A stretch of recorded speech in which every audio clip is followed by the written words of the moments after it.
ప్రభు అయిన యేసుక్రీస్తు వారి నామం పేరిట మీ అందరికీ కూడా నా హృదయపూర్వక శుభాభివందనాలు తెలియజేస్తూ ఉన్నాం.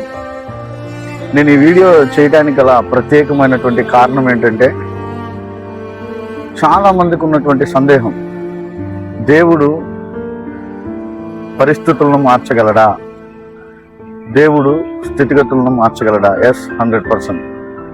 నిజంగా ప్రభువును కలిగి ఉన్నటువంటి వారి జీవితాల్లో దేవుడు ఏ కార్యాన్ని చేయడానికి కూడా వెనకాడేటువంటి దేవుడు కాదు.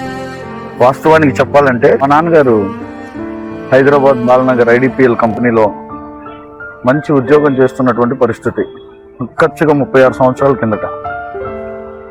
ఆ సమయంలో అప్పట్లో మంచి జీతం, కుకట్పల్లిలో ఓ 3 బెడ్రూమ్ ఫ్లాట్ కొనుక్కోవాలనుకుని ఆలోచించేటువంటి క్రమంలో దేవుడు ఆయన్ని పరిచర్యకు పిలవడం, మా నాన్నగారు ఆ ఉద్యోగానికి రిజైన్ చేసి, మరి ఎవరు మాకు తెలియనటువంటి ప్రాంతం నర్సరావుపేట, మరి ఎక్కడో దాదాపు 250 కిలోమీటర్ల దూరం హైదరాబాద్ నుంచి అక్కడికి వచ్చి పరిచర్య ప్రారంభించి, ఎన్నో ఒడిదుడుకులు, ఎన్నో కష్టాల మధ్యలో, అట్లా ఎలా చెప్పొచ్చు అంటే, మంచి పరిస్థితి నుంచి దేవుని పిలుపుకు లోబడి మళ్ళీ జీరోతో పరిచర్య స్టార్ట్ అయిపోయి, అక్కడ ఒక ఇంటిలో స్టార్ట్ చేసి ఒక 20 పైసలు మొదటి కానుకతో ఇదై, ఎక్కడా కూడా చేజార్చకుండా పిలిచిన దేవుని వైపు చూస్తూ మరి పరిచర్యను కొనసాగిస్తూ ముందుకొచ్చారు.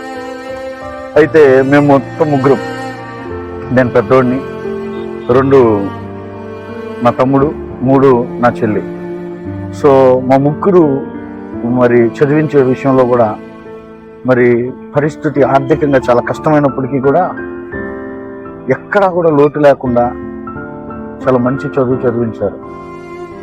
అయితే అందులో నేను 10th క్లాస్తో నా చదువు ఆగిపోయింది. లోకాశలు, లోక స్నేహాలు, వీటి వల్ల నా కెరియర్ అంతా దెబ్బతినిపోయింది. సో ఇలాంటి పరిస్థితుల్లో మరి నేను ఆగిపోయాను. నా తమ్ముడు బీటెక్, నా చెల్లి బీటెక్, ఆ తర్వాత తమ్ముడు బైబిల్ కాలేజ్ చేశాడు. అయితే మా నాన్నగారి యథార్థతను బట్టి, నమ్మకత్వాన్ని బట్టి, మా అమ్మ నాన్న ప్రార్థన బట్టి, వారు చేస్తున్నటువంటి నమ్మకమైనటువంటి పరిచర్యను బట్టి, ఆ రోజున మా పరిస్థితి అలా ఉన్నప్పటికీ, ఎలా అంటే చాలా కష్టమైనటువంటి పరిస్థితి. మా నాన్నగారికి ఒక సైకిల్ ఉండేది.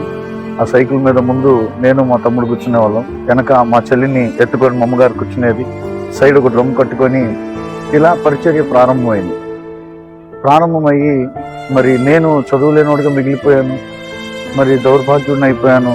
మరి నా జీవితం కూడా ప్రభు మార్చాడు.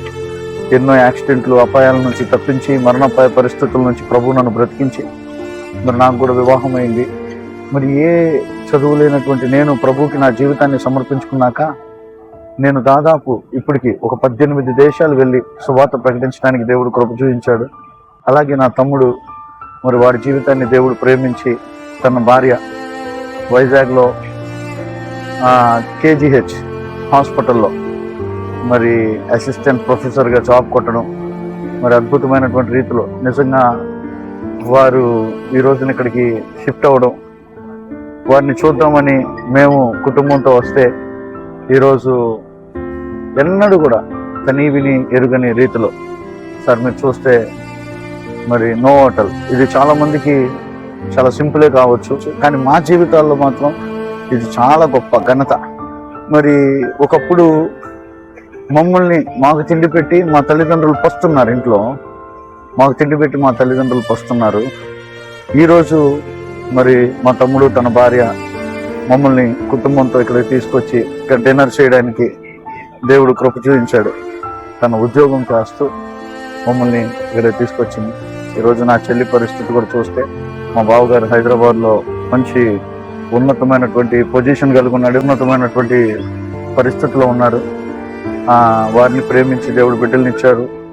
మరి వారు అద్భుతమైనటువంటి సాఫ్ట్వేర్ ఉద్యోగమే కాకుండా దేవుని పరిచర్యలో కూడా కొనసాగుతూ ఉన్నారు. నిజంగా దేవుడు మాకు ఇచ్చినటువంటి పరిస్థితిని బట్టి, దీన్ని బట్టి మేము గర్వపడకూడదు, కానీ ప్రభువుని మహిమపరచాలి. ఎందుకంటే ఎందరో గొప్ప గొప్ప వాళ్ళ మధ్యలో మరి దీన స్థితి నుంచి దేవుడు ఈరోజు ఈ స్థితికి తీసుకొచ్చాడు. సో నేను చెప్పాలనుకున్నది ఏంటంటే, దేవుణ్ణి ఆశ్రయించిన వారు, దేవుణ్ణి కలిగి ఉన్నటువంటి వారి జీవితాల్లో ఖచ్చితంగా ఇలా మేలు జరిగింది.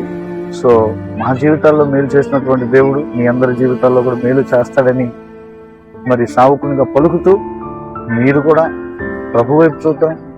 గడ్డు పరిస్థితి అయినా, కష్టమైన, శ్రమకాలమైన, కరువైన మన దేవుడు మనల్ని విడిచిపెట్టేవాడు కాదు. ప్రతి పరీక్షలో ప్రభు వైపు చూచి నెగ్గేటువంటి వారంగా, విశ్వాసంతో స్థిరపరచబడి నిలబడేటువంటి వారంగా మనం ఉంటే, తద్వారా దేవుడు మన జీవితాల్లో ఇలాంటి కార్యాలు మరెన్నో చేయగలిగినటువంటి గొప్ప దేవుడుగా ఉన్నాడు. ఊహల రేఖలకు ఊపిరి పోసితివి, ఊహకు మించిన స్థానమునిచ్చితివి.